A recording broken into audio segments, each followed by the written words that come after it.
If we're not counting continuations like Overlord, Maiden Abyss, etc. from this anime season, I would probably say Call of the Night is the one anime I have been really hyped to see. Ever since I saw the trailer for it a few months back and then like the song with it, I was like, this is going to be a banger of a show and it's probably going to really pop off if, a lot of people start to talk about it. Now, to my surprise, apparently Call of the Night is a lot more popular than I actually expected because, for one, I always felt like Call of the Night was a niche series. Like, I started reading the manga months ago, like last year pretty much, and I remember, like, there wasn't a lot of discussion around it, at least when I was looking for it, and now it seems like there is a lot of discussion, so somehow the community really has just bursted and grown, and I'm happy to see that. I'm happy to be wrong about a series potentially being a hidden gem, or, being under the radar. It seems like this series is relatively popular, and people just like myself have been really anticipating this anime series.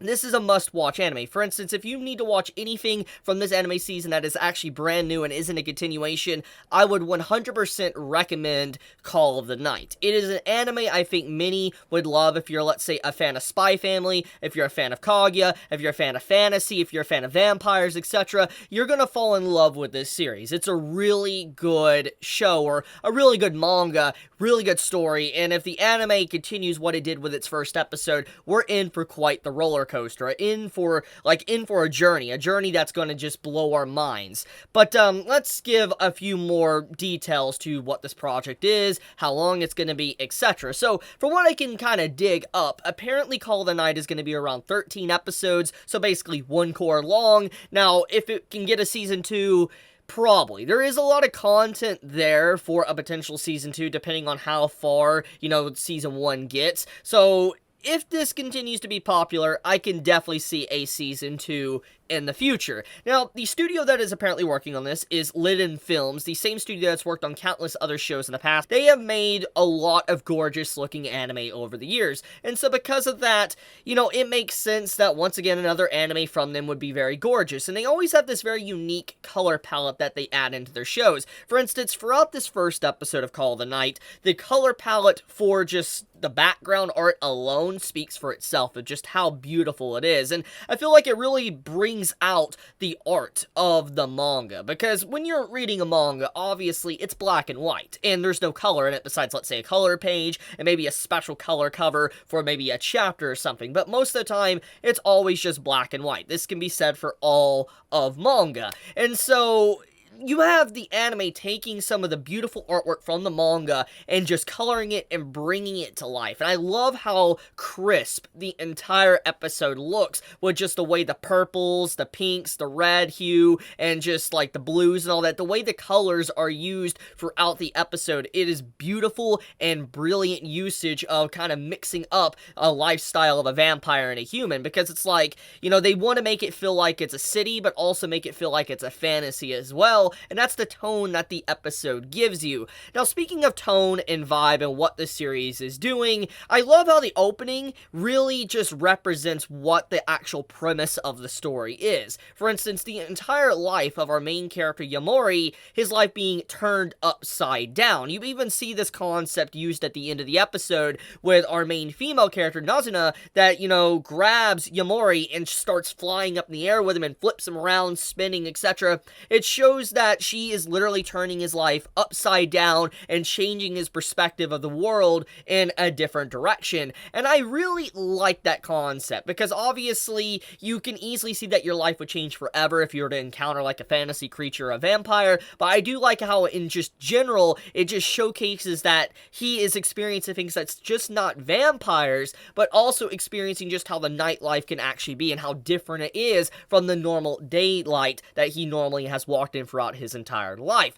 Now, obviously, I've already hinted at kind of the fantasy elements and the vampires, etc., but what is Call of the Night? So, to get down into just the nitty-gritty of what the first episode represents, it represents our main male character, Yamori, that has recently had trouble at school, to where he just no longer can be bothered to go to school. He's not necessarily being bullied like the typical plotlines would be for anime, but he dealt with some negative backlash for him just not being able to go out with a girl. For instance, he was confessed to, he denied the girl's confession, other people came up to us like, why didn't you do that? You're kind of mean or messed up for doing that, and he just didn't feel like being bothered. He's like, and he just didn't want to go to school. It's not because he was bullied out of school or anything, he just didn't really feel like being bothered and dealing with that headache of people just talking with him or why he didn't go out with this girl or whatever. So he stopped going to school, and because of that, the stress, the turmoil or whatever caused him to not really sleep correctly, and he started staying up very late, and so he decides to go outside in the middle of the night and just experience the nightlife.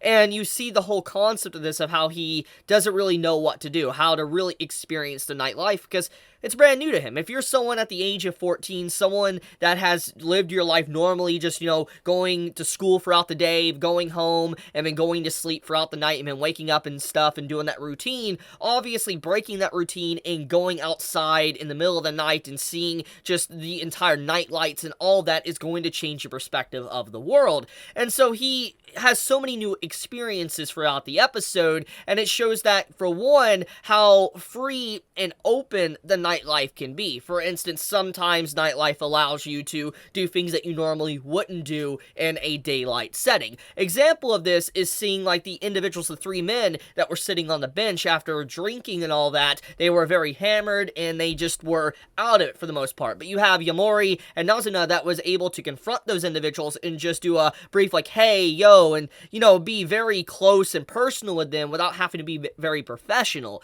And the thing is most of the time in Japan and in anime, as many of us have seen, characters are very professional and they try to be very, normal around people. They don't like to be buddy-buddy too close to individuals unless they're really close friends. But seeing the characters do that at Nightlife just shows how open and free it is. People are more relaxed and calmed down and willing to just let bygones be bygones. So it's a great experience. I really love the showcasing of the narrative, because obviously we have that element, and then we also have the vampire element as well. So I guess let's talk about that. Now, the vampire element obviously is being used as more of a, once again, a spin on the nightlife setting, because obviously vampires, they live in the middle of the night, they would burn to sunlight, so it makes a lot of sense why, a vampire was added into the mix. It spices up the overall tone or vibe of what the story is about. For instance, turning our main character's life upside down. Not necessarily a negative way, but more of a positive and learning experience way. And so I love the incorporation of that, and I will be honest with you, one of the big reasons why I even started Call of the Night in the first place for a manga was because of the vampire, because keeping it real, I'm a vampire fan. Like, I love vampires in literature. I think they're really cool. They're one of my favorite fantasy creatures. Call me cliche or whatever you want to call me, but I've always been a big fan of vampires. Ever since I really started reading, Vampire Knight and Rosario Vampire many years ago, I really became a huge fan of just vampires in general for anime and manga, and I continuously,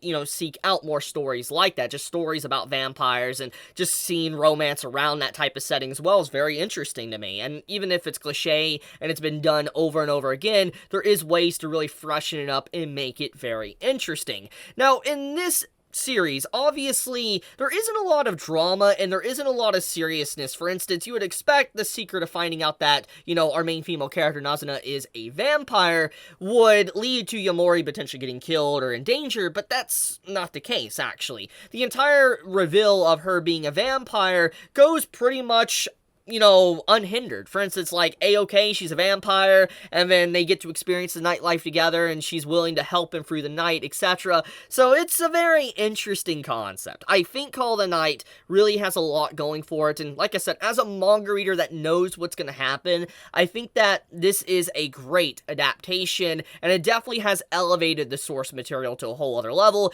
and I say this every time it happens. It's rare that that actually does happen. Sadly, it's the truth, because most of the time, anime doesn't properly adapt a manga, and there's a lot of reasons for this, and sometimes the animation's just lackluster in comparison to the original source. And like I said, there's reasons. It's not just, let's say, the people working on it. There's so many things behind the scenes that make it very complicated, but I'm happy to say that Call of the Night seems, from what I've seen so far, being able to elevate the original source to a whole other level and be a great anime. For instance, if you were someone that, wanted to read the manga, so far from at least what I've seen so far, I would say you could just stick with the anime. It's good so far. Like, the first episode is great, but obviously, if you can't wait and you want to know what's going to happen, go read the manga. Manga is excellent. I will 100% recommend it for anyone that enjoyed the first episode of Call of the Night. But I guess I'm going to leave the video at that. I wanted to talk about the series because, once again, I thought, this was going to be an underrated hidden gem, but apparently I was proven wrong, and a lot of people really like this show, so I'm really happy about that. I'm happy to see that this series is popular. But, okay, I'm going to leave it at that, though. Thank you so much. If you enjoy my content, please subscribe, leave a like. It does help me out a lot, helps with the algorithm, etc. With that, be safe, stay healthy. Chibi out.